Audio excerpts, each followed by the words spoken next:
사무엘상 8장 1절부터 22절까지 교독하겠습니다. 사무엘상 8장 1절부터 22절 1절부터 교독합니다. 사무엘이 늙음에 그의 아들들을 이스라엘 사사로 삼으니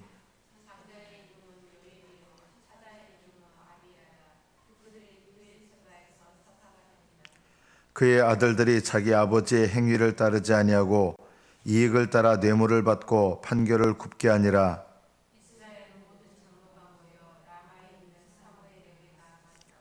그에게 이르되 보소서, 당신은 늙고 당신의 아들들은 당신의 행위를 따르지 아니하니 모든 나라와 같이 우리에게 왕을 세워 우리를 다스리게 하소서 한지라.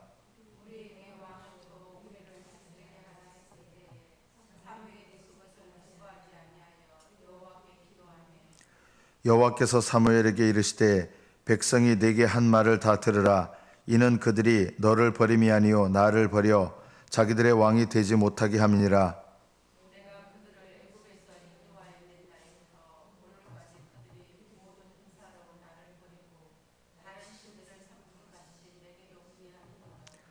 그러므로 그들의 말을 듣되 너는 그들에게 엄히 경고하고 그들을 다스릴 왕의 제도를 가르치라.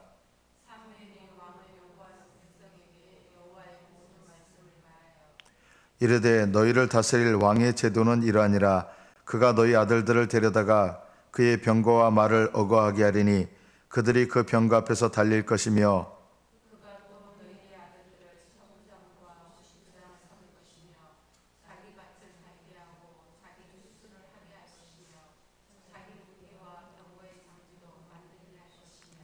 그가 또 너희의 딸들을 데려다가 향료 만드는 자와 요리하는 자와 떡 굽는 자로 삼을 것이며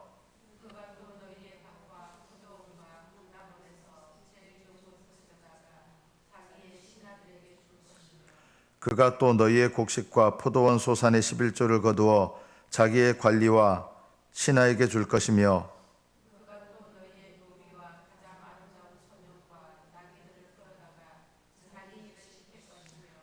너희의 양떼의 10분의 1을 거두어 가리니 너희가 그의 종이 될 것이라.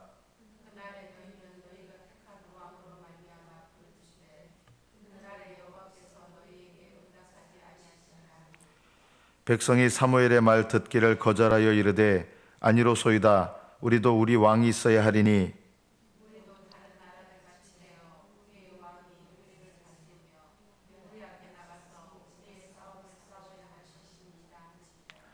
사무엘이 백성의 말을 다 듣고 여호와께 아뢰매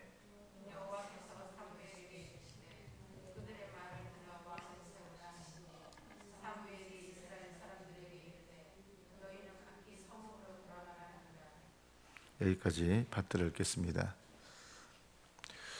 이스라엘의 역사를 조금 우리가 알 필요가 있습니다. 이스라엘은 사사 시대가 있었습니다. 하나님의 약속의 땅으로 들어왔을 때 이스라엘은 하나님께서 사사를 세우셨는데 이 사사는 왕하고 다릅니다. 왕은 모든 백성들에 대해서 절대적인 주권을 나타냅니다. 그러나 사사는 이런 왕의 역할하고 많이 다릅니다. 이 통치하는 역할보다는 재판하는 역할이 상대적으로 강합니다. 그래서 예전에는 이제 사사기로 했고 다른 성경을 번역할 때 다른 성경에서는 판관기라고도 번역을 합니다. 우리는 사사기 이렇게 하는데 공동 번역에는 판관기라고 되어 있습니다. 판관이라는 말은 재판하는 판관을 말합니다. 이 사사의 역할은 이스라엘 백성들의 재판을 재판하는 역할에다가 일시적으로 전투를 지휘하는 이런 역할을 하지만 평상시에는 왕처럼 이스라엘 백성을 다스리거나 하지 않았습니다. 사무엘이 늙어서 아들들을 이스라엘의 사사로 세웁니다. 아마 사무엘이 아버지로 있을 때 이들은 큰 문제가 없었을 겁니다. 그런데 아버지 품을 벗어나서 브엘세바로 가서 이제 사사 역할을 하다 보니까 아버지 밑에서 경험하지 못했던 것을 경험합니다. 뭘 경험했을까요? 사람들이 뇌물을 주는 거, 재판을 하는 역할이니까 자기에게 재판을 유리하도록 하기 위해서 뇌물 공세를 한 거예요. 아버지 사무엘은 전혀 그런 것에 휘둘리거나 그런 것을 했다가는 아마 오히려 크게 혼났겠죠. 그런데 이 아들들이 브엘세바에 가서 사사를 하다 보니까 이렇게 뇌물을 바치는 걸 경험하게 되고, 아버지 수하에 있을 때는 전혀 경험하지 못했던 돈 맛을 알면서 두 아들이 타락합니다. 우리가 오늘 이 본문 속에서 아무리 경건한 부모라도 그 밑에 타락한 자녀가 이렇게 일어날 수 있다는 것, 아마 이들이 사사로 세워지기 전에는 이렇게 타락한 모습들이 나타나지 않았을 겁니다. 이게 언제 나타났냐면 사사로 세워진 다음에 나타난 거예요. 그리고 아버지 밑에 있을 때 나타난 게 아니라 아버지를 떠나서 비로소 세상의 맛을 경험하다 보니까 타락하기 시작한 거예요. 이 사무엘의 아들들의 모습 속에서 우리가 우리 자신에게 적용해야 될 게 있습니다. 우리도요, 똑같은 본성이 있거든요. 나는 안 그래 하는 사람은 안 돼요. 이 사무엘 밑에 있을 때 이 아들들 분명히 효자였을 거고 공명정대한 사람들이었을 거예요. 아버지 품을 떠나니까, 그리고 아버지가 없는 상태에서 뇌물 공세를 받으니까 이렇게 쉽게 살아가는 세상이 있었나? 아마 이런 느낌이었을 거예요. 우리에게 언제 우리 속에 있는 죄성이 나타나느냐? 처음부터 나타나는 것이 아닙니다. 나이가 들면서 나타나는 게 있습니다. 우리는 나이가 들면서 지혜로워져야 되는데 나이가 들면서 고집스러워지는 죄가 나타나는 경우가 많습니다. 왜냐하면 인생의 경험이 많아지니까요. 내가 다 옳다고 생각합니다.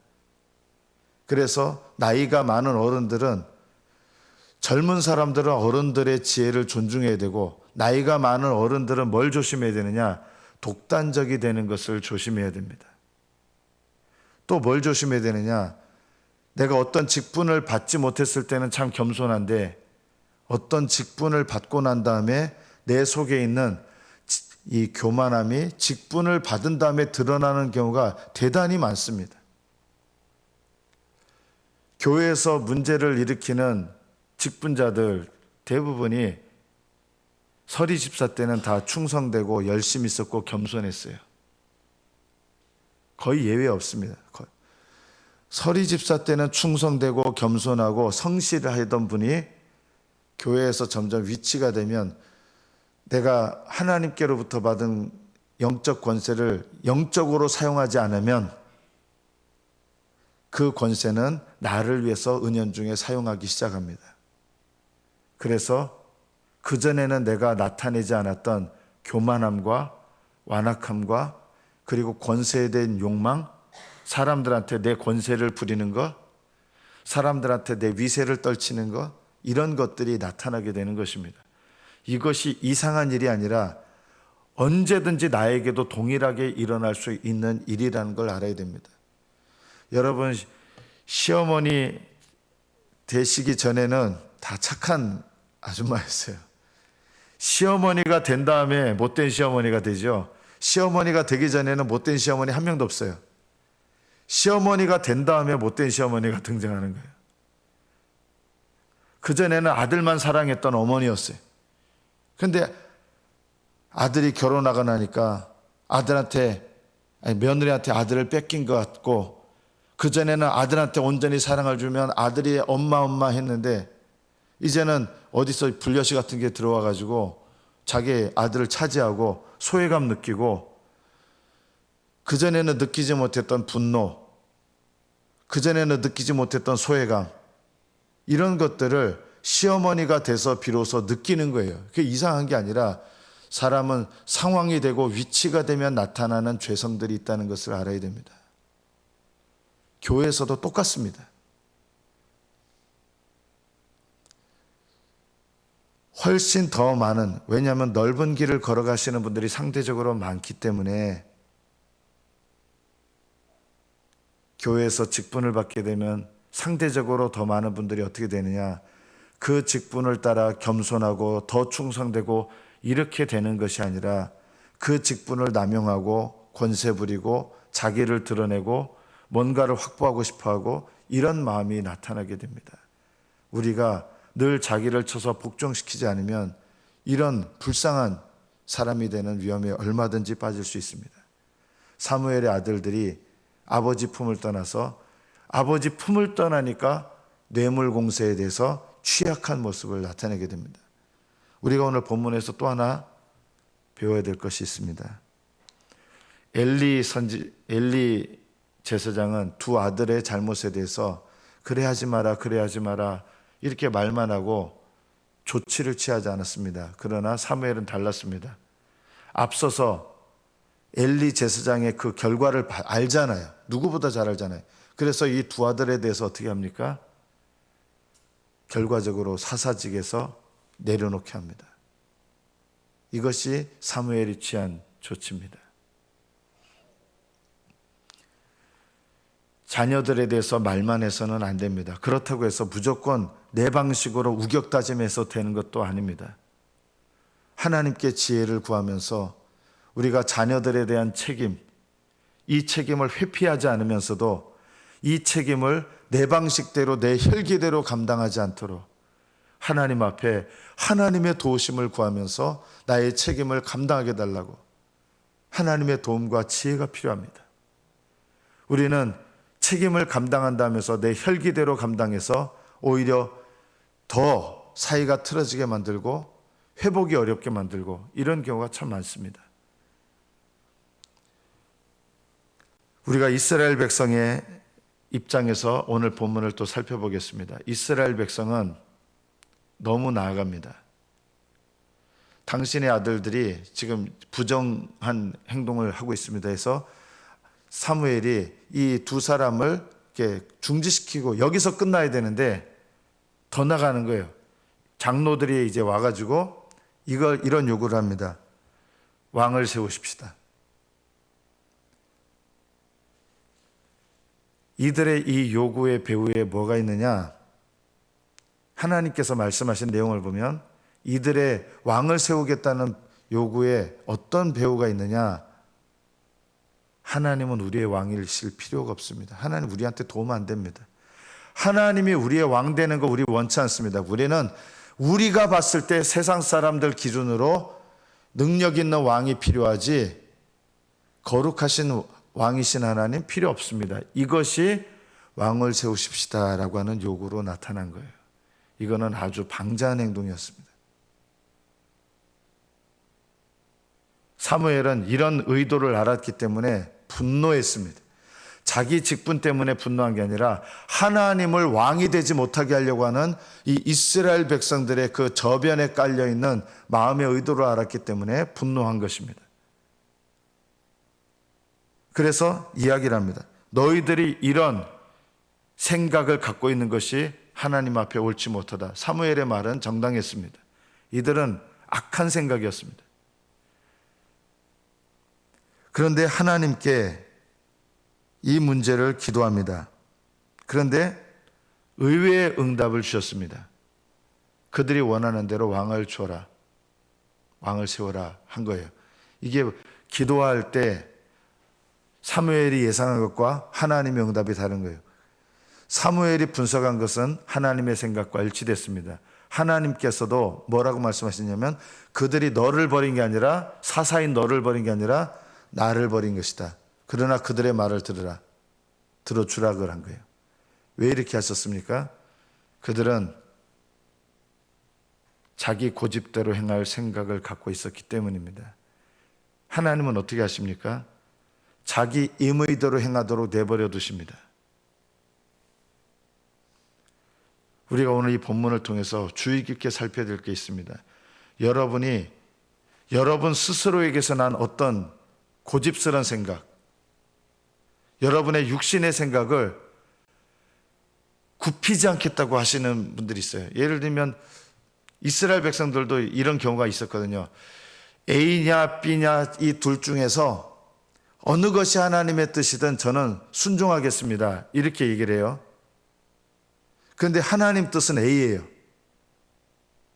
근데 A든 B든 순종하겠습니다 했는데 하나님 뜻이 A인데 자기들이 원하는 건 B예요, 사실은. 이게 성경에 여러 차례 반복됩니다. 자기들이 진짜 원하는 건 B예요. 그래서 하나님의 뭘 원하시든 우리 순종하겠습니다 했는데 하나님께서 A를 하라 그러면 어떻게 하는지 아십니까? 그렇게 못하겠습니다. 우리는 B를 하겠습니다. 하나님의 뜻을 구하는 게 아니에요. 우리들이 때로는 하나님의 뜻을 구한다고 하지만 내가 원하는 거에 맞으면 순종하고 내가 원하는 거에 안 맞으면 불순종하고, 이건 하나님 뜻을 구하는 게 아닙니다. 내 뜻에 맞지 않아도 하나님 뜻 앞에서 철저하게 내려놓을 줄 알아야 이게 하나님 뜻을 구하는 거예요. 내게 손해가 돼도요. 이스라엘 백성이 왕을 세우십시다 하나님께 물어봤는데 하나님께서 왕을 세우신 게 하나님 뜻이 아니면 우리는 포기하겠습니다, 이런 마음이었으면 하나님은 왕을 세우지 말라 그래라 이랬을 거예요. 그러나 이스라엘 백성은 왕을 세우지 않을 그럴 생각이 아예 없었던 거예요. 그들이 원하는 대로 이럴 때는 하나님 어떻게 하시는지 아세요? 너희 마음대로 하라고 내버려 두십니다. 그래서 왕을 세우도록 허락하십니다. 허락하셔서 세워진 왕이 누굽니까? 사울 왕입니다. 이 사울 왕은 나중에 그 다음에 다윗이 왕이 되는데 어떤 차이가 있는지 아십니까? 사울 왕은 허락한 왕이고 다윗은 택하신 왕입니다.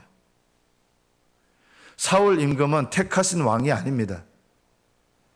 이스라엘 백성이 만약에 왕을 자기들의 때에 왕을 세우십시다 안 했으면 어떻게 됐을까요? 하나님께서 아마 13년쯤 후에 왕을 세우라고 하셨을 겁니다. 왜냐하면 이미 하나님은 너희들 이스라엘 백성 가운데 왕을 세우리라고 하는 하나님의 뜻이 나거든 그때 왕을 세우라 그랬어요. 이게 율법이에요. 하나님은 왕을 세우실 걸 이미 말씀하셨는데 하나님이 먼저 세우실 때가 있는데 그걸 못 기다리고 이스라엘이 자기들 마음대로, 이게 왕을 세우시는 건 하나님의 뜻 가운데 있지만 때를 기다리지 못하는 것은 불순종입니다.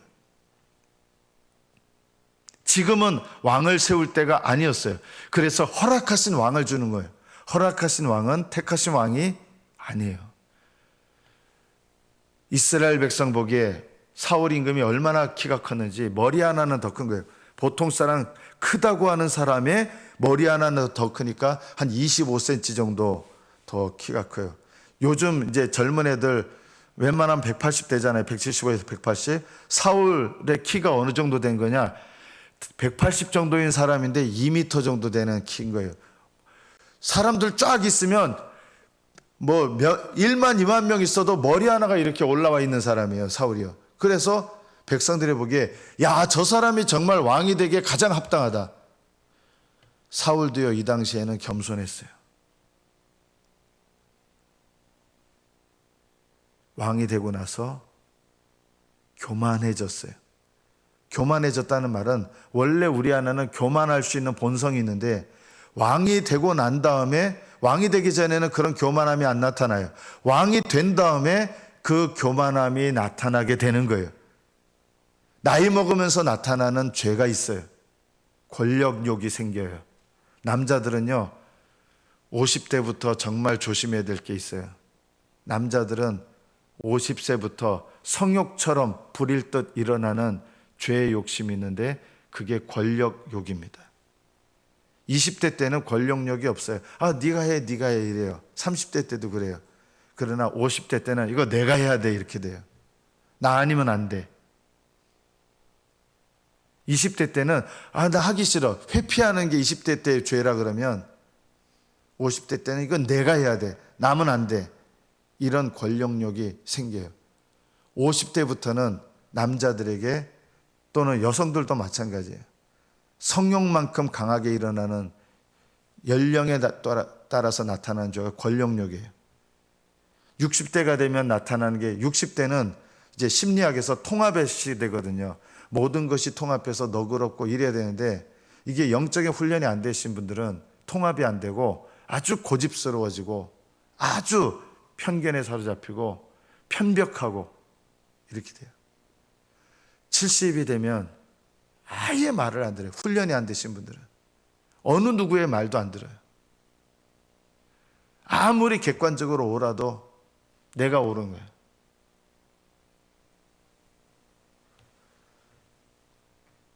하나님께서 허락하신 왕은 택하신 왕이 아니었습니다.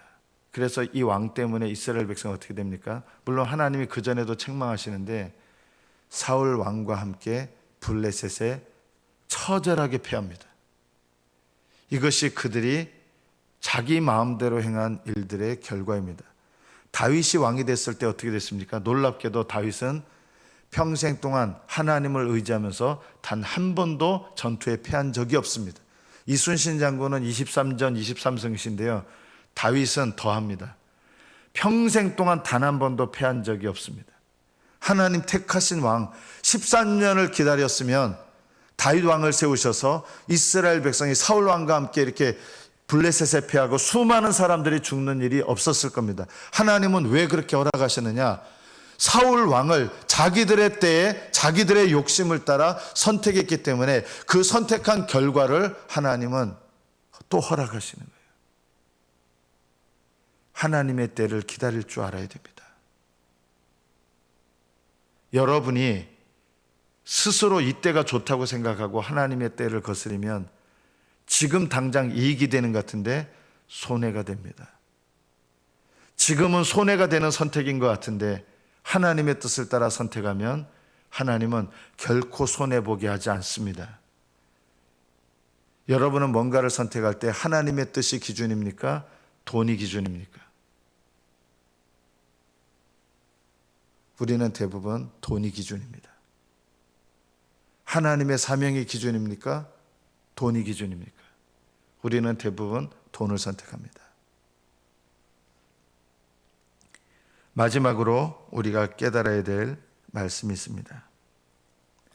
하나님께서 마음의 정욕대로 그냥 내버려 두신 이유는 어떤 말씀을 하셔도 듣지 않는 상태이기 때문입니다. 우리가 적용해야 될 것은 이것입니다. 내 주변의 지체들이 나에게 이거 조심하셔야 돼요 라고 말하는 거 있을 거예요. 그죠? 그것에 대해서 나는 어떻게 반응합니까? 여러분 스스로 생각 말고 내가 옳다고 생각하는 거 말고 여러분 주변에 특히 목장 모임에서 또는 담임 목사가 여러분보다 더 높은 영적 질서에 있는 하나님 세우신 질서 속에서 더 높은 권위자가 여러분에게 말하는 것에 대해서 주의 깊게 들으십시오. 하나님께서 내가 지체들을 통하여 자주 듣게 되는 권면이 있는데 이 권면에 대해서 나 안 그래 이렇게 생각하지 마시고 내가 그렇습니다. 다른 사람이 나를 보는 게 더 정확합니다. 내가 나를 보는 게 정확한 게 아니라 다른 사람이 나를 보는 게 정확하고 하나님이 나를 보시는 게 정확하고 나에게 허락하신 권세자가 나를 보는 것이 더 정확합니다. 내가 자주 듣는 이 권면의 말을 들을 때 나는 어떻게 반응합니까? 아니에요. 이렇게 반응하지 마시고 하나님 앞에 이스라엘 백성들의 상태가 이거예요. 하나님 말씀하셔도 사무엘이 얘기해도 아니에요. 아니로소이다. 우리는 그래도 왕이 있어야 되겠습니다. 이러면서 고집을 부린 거예요. 이 고집을 부린 결과가 뭐냐면 한때 사울과 함께 잘 나가는 것 같지만 그러나 결국은 사울과 함께 하나님의 망하게는 안 하셨지만 이스라엘을 거의 망국지경까지 가게 되는 비참한 역사로 나아가게 됐습니다. 지금 당장 손해인 것 같아도 하나님의 뜻을 따라가는 길은 복되고 밝고 형통합니다. 지금 당장 이익이 되는 것 같아도 내 뜻대로 내 고집대로 내 욕심대로 행하는 길은 결국은 손해보고 제일 큰 손해가 뭔지 아십니까? 하나님이 나와 함께하지 않는 것입니다. 우리 인생의 가장 중요한 것이 뭔지 압니까? 돈도 아닙니다. 명예도 아닙니다. 성공도 아닙니다. 하나님이 나와 함께 하시는 것입니다. 하나님이 함께 하시는 복된 인생들이 되시기를 축복합니다. 기도하겠습니다.